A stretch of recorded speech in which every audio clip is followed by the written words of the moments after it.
இயேசு கிறிஸ்து இந்த உலகத்தில் 3.5 ஆண்டுகள் ஊழியம் செய்தார். இந்த ஊழியத்திலே அவரோடு ஆரம்பம் முதல் கூடவே இருந்த அநேக சீஷர்களே மிக முக்கியமான ஒரு சீஷர், மூத்த சீஷர் பேதுரு. இவருடைய இயற்பெயர் சீமோன். பேதுரு என்று சொன்னால் கற்பாறை என்று அர்த்தம். இயேசு கிறிஸ்துடைய மிக முக்கியமான சீடர்கள், அந்த 3 சீடர்கள் பேதுரு, யாக்கோபு, யோவான் ஆகிய 3 சீடர்களும் அவருக்கு மிக முக்கியமான சீடர்களாக இருந்தார்கள். அவர் எங்கெங்கெல்லாம் சென்றாரோ அங்கெல்லாம் அவர்களை அவர் கூட வைத்திருந்தார், அவர்களோடு கூட இருந்தார். நீங்கள் அவரை மறுரூப மலையில் கூட இந்த 3 சீடர்களோடு நாம் பார்க்க முடியும். பேதுருவிற்கு ஆண்டவர் சொன்னார், பேதுருவே, நீ கற்பாறையாக இருக்கிறாய், உண்மையில் நான் இந்த சபையை கட்டுவேன் என்று மத்தேயு 16:18 சொன்னார். நீ பேதுருவாய் இருக்கிறாய், இந்த கல்லின் மேல் என் சபையை கட்டுவேன், பாதாளத்தின் வாசல்கள் இதை மேற்கொள்வதில்லை என்று சொல்லி சொன்னார். ஒரு நாள் கலிலேய கடல் மீது அவர் நடந்து வந்தார்.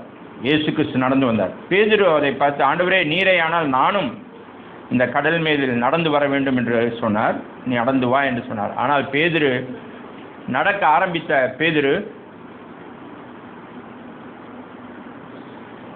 ஆரம்பித்த பேதுரு திடீரென்று கடலிலே மூழ்கிவிட்டார். அவரும் அவருடைய விசுவாசமும் சேர்ந்து கடலிலே மூழ்கிவிட்டதை நாம் அந்த இடத்துல நாம் பார்க்கிறோம். தானும் மூழ்கி தன்னுடைய விசுவாசத்தையும் மூழ்கடித்த பேதுருவை நாம் அங்கே பார்க்கிறோம். இயேசு கிறிஸ்து தன்னுடைய சிலுவை பாடுகளை குறித்தும் மரணத்தை குறித்தும் எல்லாவற்றையும் தன்னுடைய சீஷர்களுக்கு திரும்ப திரும்ப போதித்து வந்தார். அப்படி சொல்லும் பொழுது பேதுரு ஒரு நாள் அவரிடத்தில் சொல்கிறார். மத்தேயு 26:33 சொல்கிறார். பேதுரு அவருக்கு பிரதியுத்தரமாக, மத்தேயு 26:33, பேதுரு அவருக்கு பிரதியுத்தரமாக, உமது நிமித்தம் எல்லாரும் இடரல் அடைந்தாலும் நான் ஒரு காலும் இடரல் அடையேன் என்றார். ஒரு காலும் நான் இடரல் அடைய மாட்டேன் என்று சொல்லி சொன்னார். ஆனால் அந்த நாளிலேயே அவர் இடரல் அடைந்தார்.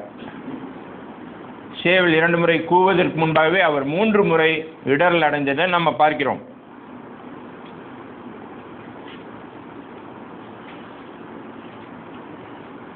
அங்கே வாசலை கூட்டுகிற ஒரு வேலைக்காரி இருந்தார். அந்த வேலைக்காரிகிட்ட கூட என்ன சொல்ல ஆரம்பித்தார் என்று சொன்னால், மத்தேயு 26:74, அப்பொழுது அவன் அந்த மனுஷனை அறியேன் என்று சொல்லி சபிக்கவும் சத்தியம் பண்ணவும் தொடங்கினான். மத்தேயு 26:74. நான் பேசுவது எல்லாத்தையும் கேட்குதில்ல? Okay, I can hold it. நான் பேசுகிறேன். அப்பொழுது அவன் அந்த மனுஷனை அறியேன் என்று சொல்லி சபிக்கவும் சத்தியம் பண்ணவும் தொடங்கினான். பேதுரு என்ன பண்ணிட்டாரு? இயேசு கிறிஸ்துவை திட்டவும் ஆரம்பிச்சிட்டாரு. 3.5 வருடம் கூட இருந்த பேதுரு, 3.5 வருடம் கிறிஸ்துவனுடைய எல்லா ஆசீர்வாதங்களையும் அனுபவித்த பேதுரு. ஆனால் கடைசி நேரத்தில் தன்னுடைய பலத்தை இழந்து, தன்னுடைய தைரியத்தை இழந்து, தன்னுடைய விசுவாசத்தை இழந்து வெறுமையாய் காணப்படுகிற பேதுருவை இந்த இடத்துல நம்ம யோசித்து பார்க்கணும். வேதத்தில் 4 சுவிசேஷங்கள் இருக்கு. எல்லா நிகழ்ச்சிகளும் எல்லா சுவிசேஷத்திலும் இடம்பெறல. ஒரு சில சுவிசேஷங்கள்ல தான் இயேசு கிறிஸ்துடைய பிறப்பு கூட 4 சுவிசேஷங்களும் சொல்லப்படல. இயேசு கிறிஸ்துடைய ஞானஸ்நானம் 4 சுவிசேஷங்களில் சொல்லப்பட்டிருக்கு. 5000 பேரை அவர் அற்புதமாய் போஷித்த காரியம் இருக்குது. இப்படி ஒரு சில காரியங்கள் மாத்திரம்தான் எல்லா இடத்துலையும் சொல்லப்பட்டிருக்கு. 4 சுவிசேஷங்கள் சொல்லப்பட்டிருக்கு. பேதுரு இப்படி பின்வாங்கின காரியத்தை, பயந்து போன காரியமும் 4 சுவிசேஷங்களும் சொல்லப்பட்டிருக்கிறத நம்ம வாசிக்க முடியும். பேதுருடைய நிலைமை மிக பரிதாபகரமான நிலைமை. 4 சுவிசேஷம் கடைசி 2-3 அதிகாரங்களுக்கு முன்பாக நீங்கள் போய் பார்த்தீங்கன்னா பேதுரு எப்படி இயேசு கிறிஸ்துவை மறுதலித்தார் என்பதை சொல்லி நம்ம நன்றாக வாசிக்க முடியும். ஒரு 3 சுவிசேஷங்களை தள்ளி, 3 அதிகாரங்கள் தள்ளி நாம் அப்போஸ்தலர் நடபடிகளுக்கு வருகிறோம். இங்கே ஒரு இடத்துல 10,000 மக்கள் கூடியிருக்கிறார்கள்.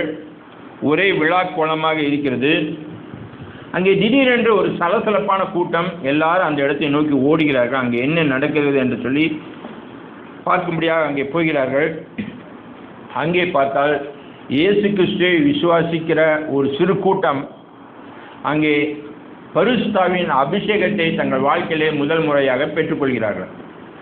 பரிசுத்தாவின் அபிஷேகத்தை பெற்றுக்கொண்ட அந்த கூட்டத்தில் இருந்து எழுந்து நின்று கோழையாய் இருந்த பேதுரு பரிசுத்தாவை பெற்றவனை எப்படி பேசுகிறார்? அப்போஸ்தலர் 2ஆம் அதிகாரம் 23ஆம் வசனம். அப்போஸ்தலர் 2ஆம் அதிகாரம் 23ஆம் வசனம். இயேசுவை நீங்கள் பிடித்து அக்கிரமக்காரருடைய கைகளினாலே சிலுவையிலே ஆணியடித்து கொலை செய்தீர்கள். சில நாட்களுக்கு முன்பாக தான் அவர் பயந்து போயிருந்தார். இயேசுவை எனக்கு தெரியாது என்று சொன்னார். இயேசுவை சபித்தார். இதையெல்லாம் செய்தாலும் ஆனால் இன்று மிக தைரியமாக சொல்கிறார், நீங்கள் தான் இயேசு கிறிஸ்துவை என்ன செய்தீர்கள்? கொலை செய்தீர்கள். 3ஆம் அதிகாரம் அப்போஸ்தலர் 3ஆம் அதிகாரம் 15ஆம் வசனத்தில் சொல்லலாம், ஜீவாதிபதியை கொலை செய்தீர்கள். அவரை தேவன் மரித்தோரிலிருந்து எழுப்பினார். அதற்கு நாங்கள் சாட்சிகளாக இருக்கிறோம். அவர் அங்கே விட்னஸாகவே ஆக ரெடி ஆகிட்டார். நான் சொல்கிறேன், நீங்கள் தான் என்ன பண்ணீங்க? இயேசு கிறிஸ்துவை கொலை செய்தீர்கள். உங்களால் தான் இயேசு கிறிஸ்து செத்தார்னு சொல்லி தைரியமாக பல்லாயிரம் மக்கள் கூடியிருக்கிற அந்த நாளில் பெந்தைக்கோஸ்தே பண்டிகை நடந்து கொண்டிருக்கிறது. உலகத்தில் அனைத்து இஸ்ரேல் மக்களும் அங்கே எருசலேமில் கூடியிருக்கிறார்கள். அத்தனை பேருக்கு முன்பாக தைரியமாக சொல்கிறார், நீங்கள் தான் இயேசு கிறிஸ்துவை கொலை செய்தீர்கள். பேதுருக்கு என்ன ஆயிடுச்சு? ஏன் பேதுரு எப்படி திடீரென்று இந்த தைரியம் வந்தது என்று சொல்லி நம்ம பேதுருட்ட கேட்டால் பேதுரு என்ன சொல்வார்? அன்னைக்கு என்னமோ அவர் ஒரு மீனவருக்கு ஸ்விம்மிங் நல்லா தெரியும். ஆனால் நீச்சலே தெரியாத மாதிரி, ஐயோ ஆண்டவரை என்னை காப்பாற்றுங்கன்னு அன்னைக்கு கத்தி தச்சனாயை இயேசு கிறிஸ்து காப்பாற்ற வேண்டியிருந்துச்சு. ஆனால் இன்னைக்கு தைரியமாக சொல்லுவீங்க. இந்த தைரியம் எங்கே இருந்து வந்தது என்று சொல்லி கேட்டால் அவர் சொல்லுவார், பென்டிகாஸ்ட் ஹேப்பன் டு மீ. எனக்கு பெந்தைக்கோஸ்தே நடந்தது. நீங்கள் எல்லாம் பெந்தைக்கோஸ்தையை கொண்டாடி கொண்டிருக்கிறீர்கள். நாங்கள் எல்லாம் பெந்தைக்கோஸ்தையை அனுபவித்துக் கொண்டிருக்கிறோம் என்று சொல்லி அவர் சொல்வார். பெந்தைக்கோஸ்தே அபிஷேகம் தந்த வல்லமை அந்த நாளில் எழுந்து அனைவருக்கு முன்பாக சாட்சி சொல்லும்படியாக பேதுருவை ஏற்படுத்தி விட்டது. நீங்கள் அந்த அதிகாரத்தில் நீங்கள் வாசித்து பார்க்கலாம். காலையில் 120 பேர் தான் அங்கே இருக்கிறாங்க. 120 பேரும் பரிசுத்தாவின் அபிஷேகத்தை பெற்றுக்கொள்கிறாங்க. அன்னைக்கு சாயங்காலம் தூங்க போகிறதுக்குள்ள 3000 பேர் ஒரே நாளில் ரட்சிக்கப்பட்டு ஞானஸ்நானம் பெற்று அபிஷேகம் பெற்றுக் கொண்டிருந்தார்கள். என்னுடைய நாலேஜில் அங்கே ஒரு யோர்தான் ஒரு சின்ன நதி சீலவம், அத்தனை பேரும் பேப்டிசம் கொடுத்துனா நான் 124 டிவைட் பண்ணால் ஆளுக்கு 25 பேருக்காவது மினிமம் பேப்டிசம் கொடுத்துருக்கணும். அத்தனை பேரும் அந்த ஒரே நாளில் ஒரு பெரிய எழுப்புதல். அதுதான் முதலாவது எழுப்புதல். இந்த நம்ம நாட்களில் நம்ம இறுதி எழுப்புதலுக்கு தயாராகணும் அப்படின்னா முதலாவது எழுப்புதலை நன்றாக கற்றுக்கொண்டால் தான் இறுதி எழுப்புதலுக்கு சபை தயாராக இருக்க முடியும். அதனால தான் இந்த காரியத்தை நம்ம சிந்திக்கிறோம். 2ஆம் அதிகாரம் அப்போஸ்தலர் 2ஆம் அதிகாரம் 41வது வசனம். அப்போஸ்தலர் 2ஆம் அதிகாரம் 41ஆம் வசனம். தயவுசெய்து யாராவது வாசிங்க. அவனுடைய வார்த்தையை சந்தோஷமாக ஏற்றுக்கொண்டவர்கள் ஞானஸ்நானம் பெற்றார்கள். அன்றைய தினம் ஏறக்குறைய 3000 பேர் சேர்த்து கொள்ளப்பட்டார்கள். அப்படியே கீழே 47ஆம் வசனம் வரலாம். தேவனை துதித்து ஜனங்கள் எல்லாரிடத்திலும் தயவு பெற்றிருந்தார்கள். ரட்சிக்கப்படுகிறவர்களை கர்த்தர் அனுதினமும் சபையிலே சேர்த்து கொண்டிருந்தார்கள். அன்னையிலிருந்து டெய்லி கன்வர்ஷன், அனுதினமும் கன்வர்ஷன், மனம் திரும்புதல், ரட்சிக்கப்படுதல், அபிஷேகம் பெறுதல், ஞானஸ்நானம் பெறுதல் சபையிலே அனுதினமும் நடந்து கொண்டிருக்கிறத நம்ம பார்க்கிறோம். 4வது அதிகாரத்தில் அப்படியே வரும். 4வது அதிகாரத்தை பாருங்க. 4வது வசனம். வசனத்தை கேட்டவர்கள் அநேகர் விசுவாசித்தார்கள். அவர்கள் தொகை ஏறக்குறைய 5000 இருந்தது. முதல்ல 120 இருந்தாங்க, அப்புறம் 3000 ஆனாங்க, அப்புறம் அனுதினமும் ரட்சிக்கப்படுதலை நம்ம பார்க்கிறோம். இன்னைக்கு 5000 பேர் ரட்சிக்கப்பட்டிருக்க 4ஆம் அதிகாரத்தில் நம்ம பார்க்கிறோம். 4ஆம் அதிகாரம் 32ஆம் வசனத்துக்கு வந்துடலாம். 4ஆம் அதிகாரம் 32வது வசனம். விசுவாசிகளாகிய திரளான கூட்டத்தார் ஒரே இருதயமும் ஒரே மனமும் உள்ளவர்களாக இருந்தார்கள். இப்போ திரளான கூட்டத்தார் ஆயிடுச்சு. நம்பர் கூட்ட முடியாத அளவுக்கு திரளான கூட்டம் வந்தது. எப்படி இந்த திரளான கூட்டம் ஏற்பட்டது? இயேசு கிறிஸ்துவின் 3.5 வருட ஊழியத்தில் கூட இவ்வளவு திரளான ஒரு காரியத்தை நாம் பார்க்கவில்லை.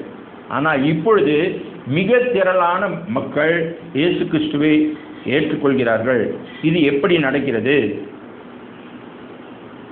இதற்கு ஒரே வார்த்தை பதில் Pentecost, Pentecost. Pentecost happen. Pentecost அந்த நாளில் நடந்தது. அது மிகப்பெரிய ஒரு எழுப்புதலை உண்டாக்கிற்று. இந்த நாளின் கேள்வி என்ன என்று சொன்னால், உங்களுக்கு இந்த பெந்தேகோஸ்தே நடந்து விட்டதா? என் வாழ்க்கையிலே இந்த பெந்தேகோஸ்தே நடந்து விட்டதா? இதுதான் ரொம்ப முக்கியமான கேள்வி. இயேசு கிறிஸ்துவின் வருகைக்கு நாம் தயாராகி கொண்டிருக்கிறோம். நாம் தயாராகிறோமோ இல்லையோ, இயேசு கிறிஸ்துவின் வருகை மிக சமீபம். இந்த பெந்தேகோஸ்தே என் வாழ்வில் ஏற்பட்டிருந்தால்தான் நான் பரலோக ராஜ்யத்துக்கு போக முடியும். அதை நான் எக்ஸ்பிளைன் பண்ணுறேன். ஒருவன் ஜலத்தினாலும் ஆவியினாலும் பிறவாவிட்டால் தேவனுடைய ராஜ்யத்தில் பிரவேசிக்க மாட்டான். யோவான் 3 அதிகாரம் 5 வசனம். யோவான் 3 அதிகாரம் 5 வசனம். ஒருவன் ஜலத்தினாலும் ஆவியினாலும் பிறவாவிட்டால் தேவனுடைய ராஜ்யத்தில் பிரவேசிக்க மாட்டான். ஆனால் 3 வசனம் சொல்லுது, ஒருவன் மறுபடியும் பிறவாவிட்டால் தேவனுடைய ராஜ்யத்தை காண மாட்டான். இங்கே 2 அனுபவங்கள். ஒன்று தூரத்திலிருந்து பார்க்கிற அனுபவம், 2வது அதற்குள்ளாக பிரவேசிக்கிற அனுபவம். மறுபடியும் பிறக்கிறவன் காண முடியும், ஜலத்தினாலும் ஆவியினாலும் பிறக்கிறவன் பிரவேசிக்க முடியும் என்று சொல்லி இதை நான் விளக்க விரும்புகிறேன். மறுபடியும் பிறத்தல் என்றால் அது ரட்சிப்பின் அனுபவம், நாம் ரட்சிக்கப்படுகிற அனுபவம். ஆவியினால் பிறத்தல் என்று சொன்னால் நாம் அபிஷேகம் பெறுகிற அனுபவம். மறுபடியும் பிறத்தல் என்றால் நாம் மறுபடியும் பிறத்தல் என்று சொன்னால் நம்மை பரிசுத்த ஆவியானவர் இன்வைட் பண்ணுகிற அனுபவம். பரிசுத்த ஆவியானவர் தம்முடைய மந்தைக்குள்ளாக நம்மை அழைக்கிற அனுபவம். நாம் ஆவியினால் பிறத்தல் என்று சொன்னால் நாம் ஆவியானவரை நமக்குள்ள ரிசீவ் பண்ணுகிற அனுபவம். நாம் பரிசுத்த ஆவியை வரவேற்கிற அனுபவம், பரிசுத்த ஆவியை ரிசீவ் பண்ணுகிற அனுபவம். இந்த அனுபவங்கள் 2மே நம்முடைய வாழ்க்கையில் ரொம்ப முக்கியம். பரிசுத்த ஆவியானவருடைய அபிஷேகம் நம்மை வல்லமை உள்ளவர்களாக, இந்த உலகத்தில் வெற்றி உள்ளவர்களாக மாற்றுகிற அனுபவம். இந்த உலகத்தில் இருக்கிற நாட்கள் எல்லாம் நாம் வெற்றியோடு வாழ்வதற்கு இந்த பரிசுத்த ஆவியின் அனுபவம், அபிஷேகம் நம்மை வழி நடத்தும். இம்மையில் மாத்திரமல்ல, மறுமையிலும் பிரவேசிப்பதற்கு இந்த பரிசுத்த ஆவியின் நிரப்புதல் நம்மை தகுதிப்படுத்துகிறது. ஐயால் இந்த நாளுடைய செய்திக்கு தலைப்பு ஒன்று கொடுப்போம் என்று சொன்னால், பரிசுத்த ஆவியின் அபிஷேகம் அவசியமா,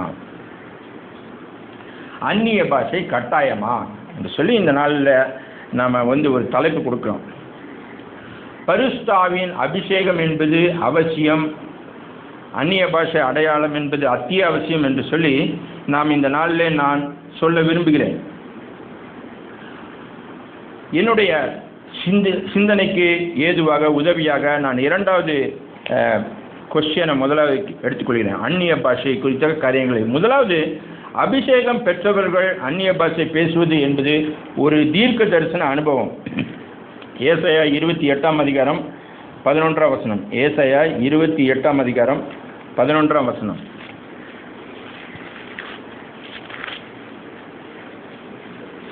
பரியாச உதடுகளினாலும் அந்நிய பாஷையினாலும் இந்த ஜனத்தோடு பேசுவார். இதுவே நீங்கள் இளைத்தவனை இளைப்பார பண்ணத்தக்க இளைப்பார்கள். இதுவே ஆறுதல் என்று அவர்களோடு அவர் சொன்னாலும் கேட்க மாட்டோம் என்றார்கள். அபிஷேகம் பண்ணப்பட்டவர்கள் அந்நிய பாஷையை பேசுவது ஒரு தீர்க்க தரிசனம் என்று சொன்னேன். அந்த தீர்க்க தரிசனத்தை இந்த இடத்துல நான் குறிப்பிட்டு காட்டுகிறேன். இந்த தீர்க்க தரிசனம் எங்கே நடந்தது? 1 கொரிந்தியர் 14 அதிகாரம் 21 வசனம். 1 கொரிந்தியர் 14 அதிகாரம் 21 வசனம்.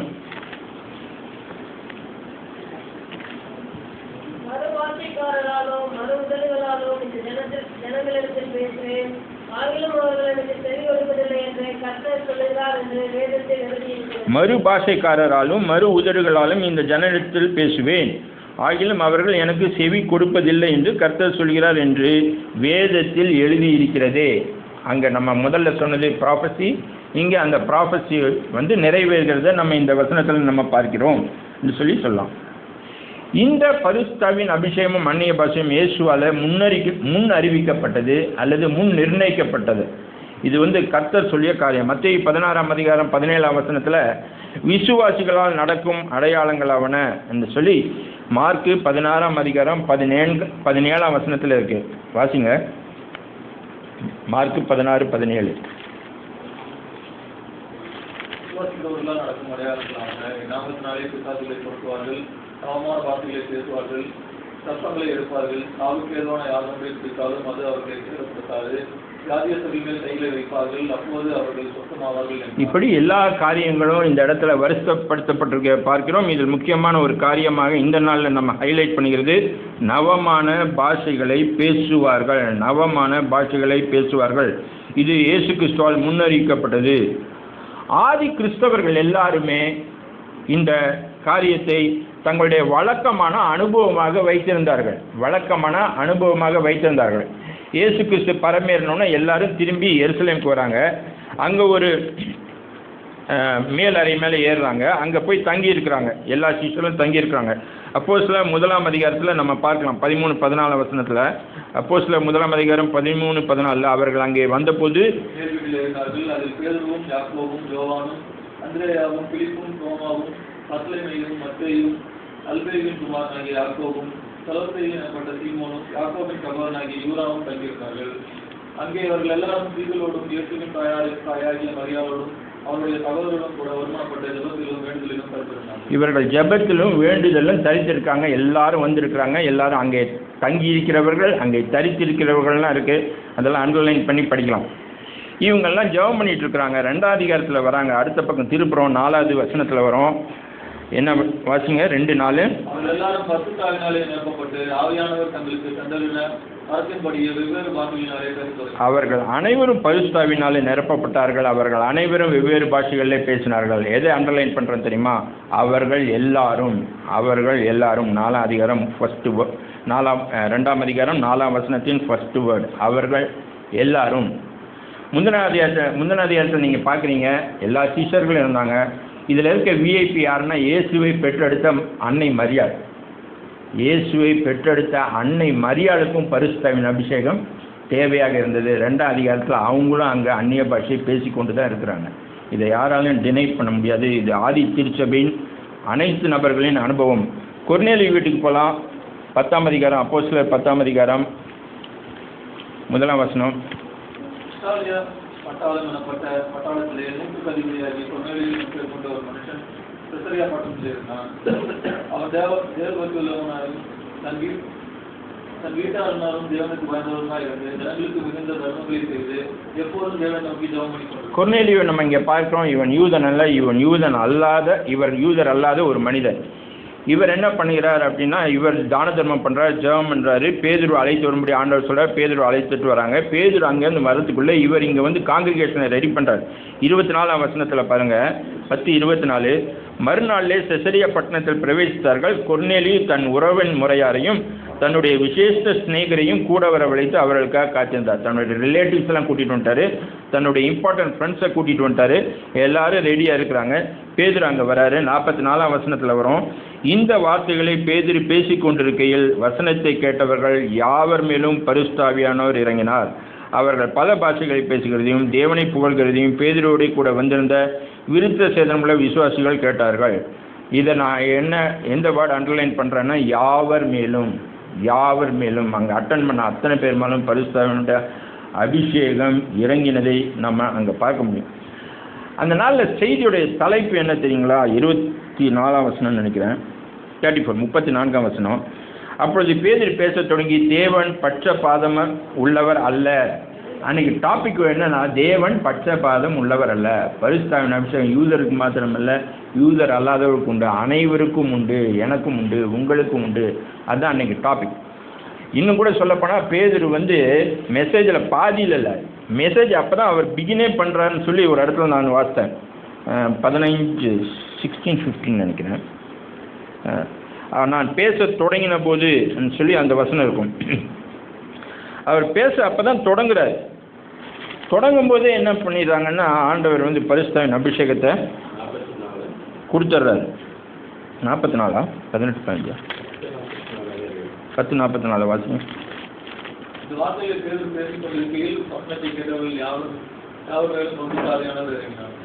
ஓகே, அதை விட இன்னொரு வசனம் இருக்கு. நான் பேச துவங்கிய போது அப்படின்னு சொல்லி ஒரு வசனம் வரும். பேச தொடங்கிய போது, அது 15வது வசனம், 18, 15, 16, 15. அவர் அப்போ தான் பேச ஆரம்பிக்கிறார். 11:15 11:15.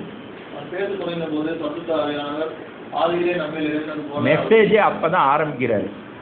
மெசேஜ் ஆரம்பிக்கும் போது பரிசுத்த ஆவியானவர் இறங்கினார். எத்தனை பேர் மேல இறங்கினார்? யாவர் மேலும். அண்டர்லைன் பண்றேன் நான், யாவர் மேலும் இறங்கினார். இது கொர்நேலியு வீட்டு அனுபவம். அது முக்கியமா நம்ம அவர் சொல்வாரு, அங்கே எப்படி பரிசுத்த ஆவியானவர் அபிஷேகம் நடந்ததோ அதே நிகழ்ச்சிகள் இங்கேயும் நடந்ததுன்னு சொல்வார். அங்கே அந்த ஃபயர்லாம் இறங்குச்சு, ஆனால் இங்கே அதெல்லாம் நடக்கலை. அப்போ அங்கே நடந்தது போலவே இங்கே நடந்ததுன்னா என்ன அர்த்தம்னா, அது டங்ஸை அங்கே சொல்கிறார். எபேசில் சீஷர்களை நம்ம பார்க்கலாம். 19ஆம் அதிகாரம், அப்போஸ்தலர் 19ஆம் அதிகாரம். அங்கே 12 சீஷர்கள் அங்கே தனியாக இருந்தாங்க. அவங்களுக்கு இன்னும் சரியான காரியங்கள்லாம் நடக்கலை. பவுல் மேடான தேசங்கள் வழியாக வந்தார். எபேசுக்கு அங்கே சில சீஷரை கண்டு, நீங்கள் விசுவாசிகள் ஆனபோது பரிசுத்த ஆவியை பெற்றீர்களா என்று சொல்லி கேட்டார். அவர்கள் அந்த வார்த்தையை கேள்விப்படவே இல்லைன்னு சொல்லிட்டாங்க. நீங்கள் எப்படி கேள்விப்படாமல் இருக்க முடியும்? ஞானஸ்நானம் கொடுக்கும்போது பிதா குமாரன் பரிசுத்த ஆவி நாமத்தினால ஞானஸ்நானம் கொடுத்துருப்பாங்க. அப்படி கேள்விப்படலன்னு சொல்கிறீங்களா? அப்போ நீங்கள் என்ன ஞானஸ்நானம் எடுத்தீங்கன்னு கேட்குறேன். நாங்கள் இந்த ப்ரொஸ்லீட் பேப்டிசம், பழைய பேப்டிசம் எடுத்தோன்ற சொன்னோன்னே, அப்போ நீங்கள் பேப்டிசம் எடுங்கன்னு சொல்லி பிதா குமாரன் பரிசுத்த ஆவி நாமத்தினாலே ஞானஸ்நானம் கொடுக்குறாரு.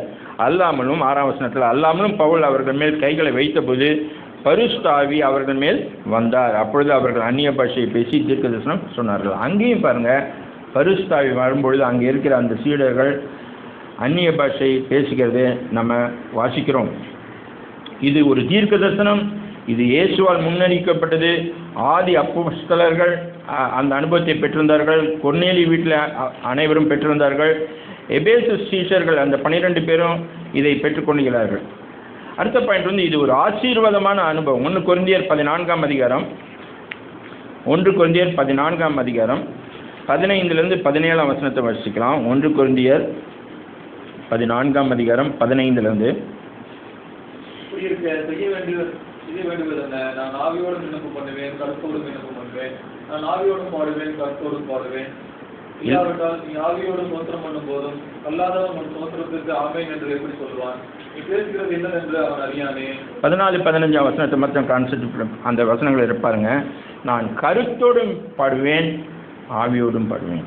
நான் கருத்தோடும் விண்ணப்பம் பண்ணுவேன், ஆவியோடும் விண்ணப்பம் பண்ணுவேன். ஸோ கருத்துன்றது டிஃப்ரெண்ட் மேட்டர், ஆவின்றது டிஃப்ரெண்ட் மேட்டர். நீங்கள் கருத்தோடு நம்ம ஆரம்பித்தோன்னா you will get 50 out of 100. நாம் கருத்தோடு விண்ணப்பம் பண்ணி ஆவியோடு விண்ணப்பம் பண்ணினா தான் ஒரு கம்ப்ளீஷன் அந்த ஒர்ஷிப்பில் இருக்கும்.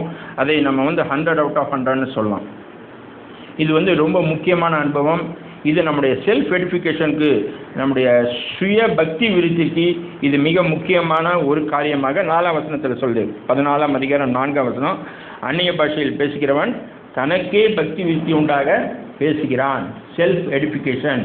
வேதத்தில் செல்ஃப் எடிஃபிகேஷனுக்கு அந்நிய பாஷையில் பேசுகிறதை தவிர வேறு ஏதேனும் அடையாளம் இருக்கிறதா என்று சொல்லி நீங்கள் தான் ஆராய்ச்சி பண்ணி பார்க்கணும். நான் படித்த அளவில் செல்ஃப் எடிஃபிகேஷனுக்கு இருக்கிற ஒரே ஒரு மெத்தட் டாக்கிங் இன் டங்ஸ், ப்ரேயிங் இன் டங்ஸ், ப்ரைசிங் இன் டங்ஸ். ப்ராஃபஸி சபை பக்தி விருத்திக்கு கிடைக்கும். ஆனால் 4ஆம் வசனம், அந்நிய பாஷையிலே பேசுகிறவன் தனக்கே பக்தி விருத்தி உண்டாக பேசுகிறான். இது ஒரு புத்துணர்ச்சியின் அனுபவம். ஏசாயா 28ஆம் அதிகாரம் 11-12ஆம் வசனம். ஏசாயா 28:11-12. பரியாச உதடுகளாலும் அந்நிய பாஷைகளாலும் இந்த ஜனத்தோடே பேசுவார். இதுவே நீங்கள் இளைத்தவனை இளைப்பாற பண்ணத்தக்க இளைப்பாறுதல், இதுவே ஆறுதல் சொல்கிற வசனங்களை நம்ம பார்க்கிறோம். இது ஒரு மிக முக்கியமான கிறிஸ்தவத்தில் ஒரு மிக முக்கியமான அனுபவம். கிறிஸ்து என்றால் என்ன மீனிங்? அபிஷேகிக்கப்பட்டவர். அப்போ கிறிஸ்தவன் அப்படின்னா என்னவா இருக்கணும்? அபிஷேகிக்கப்பட்டவன். அபிஷேகிக்கப்படாதவனை கிறிஸ்தவன் என்று எப்படி சொல்ல முடியும்? கிறிஸ்து என்றால் அபிஷேகிக்கப்பட்டவர், the anointed one. Anointment is an inward experience. அபிஷேகம் என்பது ஒரு உள்ளான ஒரு அனுபவம். Tongues is the primary outward sign. அடிப்படையான ஒரு வெளிப்படையான அடையாளம் அந்நிய பாஷையை பேசுகிறது. அதனால தான் மாயவித்தக்காரன் சீமன் என்ன பண்ண, நான் காசு கொடுக்குறேன், இந்த மெத்தட் எனக்கு சொல்லித்தருங்க, நான் யார் மேலாம் கை வைக்கிறானோ அவெல்லாம் அந்நிய பாஷை பேசணும் அப்படின்னு சொல்லி சொன்னதை நம்ம பார்க்கிறோம். நிறைய வேத பண்டிதர்கள் இதை ஆதரித்து பேசுகிறார்கள்.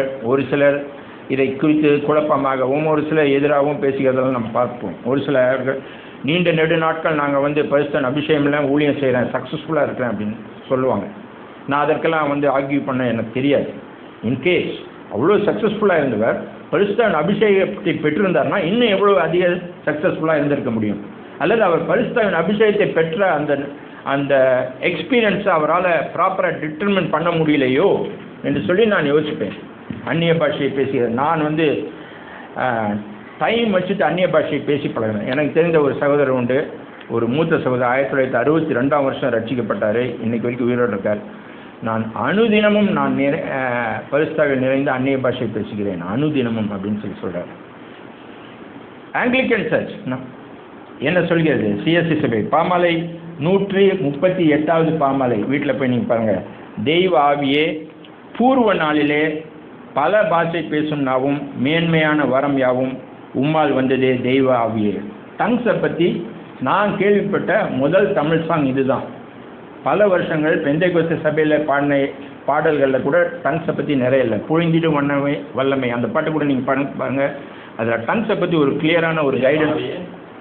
124 பொழிந்திடும் வல்லமை 138 தெய்வ ஆவியே, பூர்வ நாளிலே பல பாஷை பேசும் நாவும் மேன்மையான வரம் யாவும் உம்மால் வந்ததே தெய்வ ஆவியே. அது ஃபுல்லுமே அந்த 138வது பாம்பலை நீங்கள் வாசிப்பீங்க. பரிசுத்த அபிஷேகத்தை பற்றி நிறைய வசனங்கள் இருக்கு. ஆமாம், நிறைய வசனங்கள் இருக்கு, பாடல்கள் இருக்கு. அந்நிய பாஷையை குறித்த ரெஃபரன்ஸ் அதில் இருக்கிற பாடல்களாக நம்ம தேடி பார்க்குறோம். அந்த 138 சத்திய ஆவியே, ஜீவ ஊற்றே, நேச ஆவியன்னு சொல்லி நிறையா இருக்கும். ரொம்ப யூ வில் என்ஜாய் தட். அந்த ஹிம்மை நீங்கள் என்ஜாய் பண்ண முடியும். ஐயா, பரிசுத்தாவியை பெறுவது ஒரு பொருள் கிடைக்குது. நீங்கள் வந்து ஏதோ ஒரு பொருள் வாங்கினீங்கன்னா ஒரு பொருள் ஃப்ரீயாக கொடுக்குறேன்னா இல்லைங்க, அந்த பொருள் வேணான்னு சொல்லிட்டு வருவோமா? ஒரு சோஃபா செட்டு வாங்குகிறோம், ஒரு டீப்பை கிடைக்குது, எங்கள் டீப்பை வேண்டாங்க. ஆண்டவர் சொல்கிறாரு, நான் ரொம்ப யூஸ்ஃபுல்லான ஒரு கிஃப்ட் தரேன். நீ பரிசுத்தாவின் அபிஷேகத்தை பெறும்பொழுது உனக்கு ஒரு ரொம்ப யூஸ்ஃபுல்லான கிஃப்ட் தரேன். You can use it almost daily. அது போகவே போகாது. அப்படின்னா இல்லை ஆண்டவரே, அது வேணாம் ஆண்டவரே அப்படின்னு எப்படி சொல்கிறது? அது அவங்கவுங்க இஷ்டம். ஆனால் ஆண்டவர் ஃப்ரீயாக தர, கிஃப்டாக தர, அது அவங்கவுங்க இஷ்டம், யார் யாருக்கு வேணுமோ வேண்டாமோ. அதனால் அபிஷேகத்தை பெற்றுக்கொள்ள வேண்டும், அந்நிய பாஷையோடு பெற்றுக்கொள்ள வேண்டும். அது ரொம்ப ஒரு ஜாலியான அனுபவம். லயனல்னு ஒரு அண்ணன் சொல்வார், Holi life is jolly life அப்படின்னு சொல்லுவாங்க. நான் கூட ரொம்ப நாள் அப்படி டிபியில் எழுதி வச்சுங்க, Holi life is jolly life. இப்போ நீங்கள் என்னென்னலாம் ஜாலின்னு நினைக்கிங்க அதெல்லாம் ஒன்றுமே இல்லை. அன்னைக்கு கிடைக்கும் பாருங்கள், பரிசுத்தாவின் அபிஷேகம் பெற்றவங்களுக்கு தெரியும் அது எவ்வளோ ஜாலியான லைஃப்னு. ஆண்டவர் நமக்குள்ளே இருக்கிற அனுபவம். இன்னும் 2-3 வசனங்கள் சொன்னேன். பரிசுத்தாவின் அபிஷேகம் கட்டாயமா? இது என்னுடைய ஃபர்ஸ்ட் கொஸ்டின். அப்போஸ்தலர் 1:8 நமக்கு எல்லாருக்கும் தெரிஞ்ச வச்சோம். பரிசுத்தாவி உங்கள் இடத்தில் வரும்பொழுது நீங்கள் பலனடைந்து சாட்சிகளாக இருக்கிறீர்கள். நம்ம சாட்சியாக இருக்கணும்னாலே, நம்ம சாட்சி சொல்லணும்னா கூட நம்மளுடைய minimum qualification anointment of holy spirit, பரிசுத்த அபிஷேகம் வேணும். ஏற்கனவே நான் சொல்லிட்டேன், ஆவினால் பிறக்காவிட்டால் பரலோக ராஜ்யத்தில் பிரவேசிக்க மாட்டான். யோவான் 3:5 எபேசியர் 4:30 யாராவது எடுத்தவங்க ஆச்சுங்க. எபேசியர் 4:30.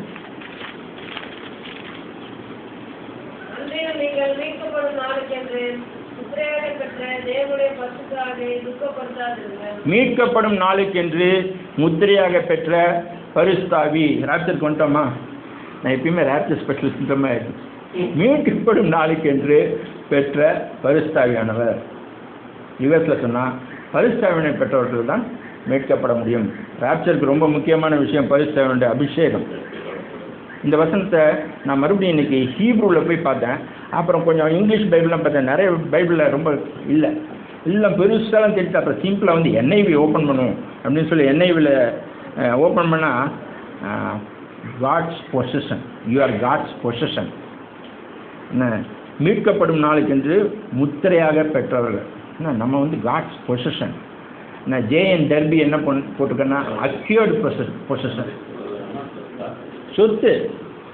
ஜேஎன் டர்பி சொல்கிற அக்யூர்டு பொசிஷன். அவர் கிரயம் கொடுத்து வாங்கின சொத்து, அவருடைய சொத்து நம்ம. 1ஆம் அதிகாரம் எபேசியர் 1ஆம் அதிகாரம் 13-14 வசனம் வாசிங்க. எபேசியர் 1ஆம் அதிகாரம் 13-14. நீங்களும் உங்கள் ரட்சிப்பின் சுவிசேஷமாகிய சத்திய வசனத்தை கேட்டு விசுவாசிகளான பொழுது வாக்குத்தத்தம் பண்ணப்பட்ட பரிசுத்தாவியால் அவருக்குள் முத்திரை போடப்பட்டீர்கள். அவருக்கு சொந்தமானவர்கள், காட்ஸ் பொசஷன், ஜேஎன்டெல்பி அக்யூர்டு பொசஷன். அவருடைய மகிமைக்கு புகழ்ச்சியாக மீட்கப்படுவார்கள் என்பதற்கு ஆவியானவர் நம்முடைய சுதந்திரத்தின் அச்சாரமாக இருக்கிறார். கவர்மெண்ட்டில் எல்லாரும் சொன்னாங்க, நாங்கள் இனிமேல் அந்த தூத்துக்குடி ஆலையை நாங்கள் திறக்கவே மாட்டோம். எவனா நம்பினானா? யாரும் நம்பலை. பெரிய பூட்டே போட்டாங்க. யாரும் நம்பினானா? யாரும் நம்பலை. அதுக்கு மேலே ஒரு துணியை சுற்றி வச்சு ஒரு சீல் அடித்தாங்க பாருங்கள். எல்லாரும் பட்டாசு வச்சு கொண்டாடினாங்க. நான் அதை பார்க்கல, ஆனால் நியூஸ் கேள்விப்பட்டேன். முத்திரை, அந்த முத்திரை தான் ரொம்ப முக்கியம். ஒரு கையை விட்டு கிழிச்சிங்கன்னா கூட அந்த துணி கலந்து வந்துடும், பூட்டை உடைக்க முடியாது. ஆனால் அந்த முத்திரைக்கு அவ்வளோ பவர் இருக்குது. மீட்கப்படும் நாளுக்கென்று முத்திரையாக பெற்ற பரிசுத்த ஆவியானவர், மீட்கப்படும் நாளுக்கென்று முத்திரையாக பெற்ற பரிசுத்த ஆவியானவர் சொல்லி இதை நம்ம பார்ப்போம். இயேசு கிறிஸ்து பரமானவொன்னே என்ன சொன்னார்? நீங்களாம் போய் ஊழிய உடனே பண்ணாதீங்கப்பா, நீங்களாம் போய் வெயிட் பண்ணுங்கப்பான்னு சொன்னார் இல்லையா? அந்த வசனம் எங்கே இருக்கு? லூக்கா 24:49. லூக்கா 24:40. என் பிதா வாக்குத்தத்தம் பண்ணி இதோ நான் உங்களுக்கு அனுப்புகிறேன், நீங்களும் உன்னதத்திலிருந்து வரும் பலனால் தரிப்பிக்கப்படும் வரை எருசலேம் நகரத்தில் இருங்கள் அப்படின்னு சொல்லி லூக்கா எழுதுறாரு. இதே லூக்கா அப்போஸ்தலர் நடவடிக்கையில் இதே மேட்டரை எப்படி எழுதுறா பாருங்க. 1 ஆக்ட் வாசிங்க. ஆகையால் நீங்கள் எருசலேமுக்கு போகாமல் என்னிடத்தில் கேள்விப்பட்ட பிதாவின் வாக்குத்தத்தம் நிறைவேற காத்திருங்கள் என்று கட்டளையிட்டார். எதை அண்டர்லைன் பண்ணுறேன் தெரியுமா? நீங்கள் சொல்லிடுவீங்க. கட்டளையிட்டார். It's an order. கட்டளையிட்டார். நீங்கள் ஊழியம் செய்யறதுக்கு முன்னாடி பரிசுத்தாவின் அபிஷேகத்தை பெற்றுட்டு அதுக்கப்புறம் உலகத்துக்குள்ளே போங்கப்பா என்று சொல்லி அவர் என்ன பண்ணார்? கட்டளையிட்டார். பரிசுத்தாவின் அபிஷேகத்தை நாம் பெற்றுக்கொள்வது ஒரு கட்டளை. இந்த கட்டளை நம்ம பெற்றே ஆகணும். இதுக்கப்புறம் நிறைய விஷயங்களுக்கு அவர் தேற்றவாளனாக இருப்பார், நம்மளோட பேசுவார், நமக்கு பல விஷயங்களை சொல்லித் தருவார். நிறைய காரியங்கள். வசனத்தை மாத்திரம் பிடிச்சிக்கோங்க. பரிசுத்தாவின் அபிஷேகம் நம்மை பரலோகத்தில் கொண்டு போகும். பரிசுத்தாவின் அபிஷேகம் நம்மை வெற்றியுள்ள வாழ்க்கை வாழ, இந்த உலகத்தில் வாழ நமக்கு உதவி செய்யும். எதை பெறுகிறீர்களோ பெறவில்லையோ பரிசுத்தாவின் அபிஷேகத்தை பெறுங்கள். அந்நிய பாஷை இலவசம். தைரியம் பெறும். சேவம் பண்ண உடனே அப்படியே மின்சாரம்லாம் பாயணும்னு நினைக்காதீங்க. மின்சாரமும் வேண்டாம், எர்த்தும் வேண்டாம். பரிசுத்தாவின் அபிஷேகம் கிடைச்சிருச்சுன்னு விசுவாசம். அன்பா அமைதியாக அந்நிய பாஷையில் பேசும். இந்த நிகழ்ச்சி நடக்கும்போது ஈவில் ஸ்பிரிட் கிட்டே இருக்க மாட்டான். அதுக்கப்புறம் லைஃப்பில் கிட்டே வர மாட்டான். கர்த்தர் நாமம் மகிமைப்படுவதாக.